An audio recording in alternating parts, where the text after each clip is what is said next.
ሰው እንዴት እንደዚህ እንደ እንስሳ ጸባዩን ይቀያይራል? እሱ ፊት መልአክ መሆን ልክ እሱ ጉር እንደወጣ ሰይጣን መሆን እንዴት ይቻላል? የእውነት ግን ወንድሜን ተወዷለች። ለወንድሜ ስል መቻል አለብኝ። ምን አይነት ጅል ፍጥረት እንደሆነ አላውቅም።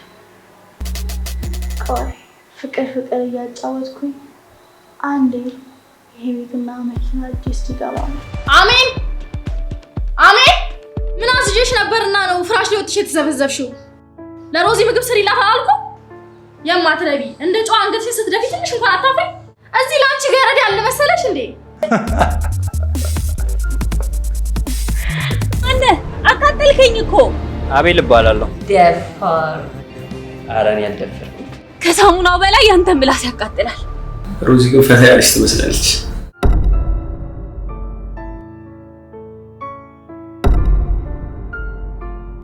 ጥሩ ሀሳብ እኮ ነው፣ ግን ትንሽ ካፒታላችንን እናሳድግ። ልጅ ሲወለድ እኮ ብዙ ኃላፊነቶች አሉ። እንደኔ ትንሽ እንቆይ ባይ ነኝ። ልጅ እኮ የራሱ እድል አለው። ጭራሽ ባናደረሽ እኔ አንቺ ዝባዝንኪ መስማት አልፈልግም። ይሄ ሁሉ ምንም አታመጣም። ንቀት ነው አይደል? ኧረ እኔ እንደዛ አላልኩም። ለነገሩ አንቺ ምንም የሚያስብ ጭንቅላት አለሽና ነው የምታስቢው። እሺ በቃ ካጠፋሁኝ ይቅርታ አትበይ። አሁን ትንሽና ቶሎ ስሪ በፍጥነት። ስለዚህ የወንድሜን ሰላም መጠበቅ ያለብኝ እኔ ነኝ። እሷም ሆነች ሮዛን መቻል አለብኝ። ለወንድሜ ስል መቻል አለብኝ።